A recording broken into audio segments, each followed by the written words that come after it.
Turn off the grinder. Disconnect the plug from the power source.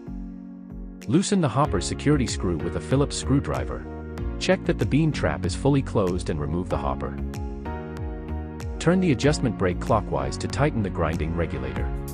Insert the tool or a number 8 hex Allen key into the hexagonal holes and turn it in the direction indicated by the icons. Pull up on the grind regulator to access the grinding cavity. Clean the interior using a brush or vacuum cleaner and remove any coffee residue. Clean using a brush or vacuum cleaner and remove any coffee residue. Before reinstalling to the grinder, ensure that the surfaces marked in red are completely clean and free of dust. Before installing the grind regulator, ensure that the surfaces marked in red are completely clean and free of dust. Insert the grind regulator, aligning it with the 3 pins of the grind chamber marked in red, until it fits completely. Turn the tools or a number 8 hex Allen key in the direction indicated by the icons to close the mechanism.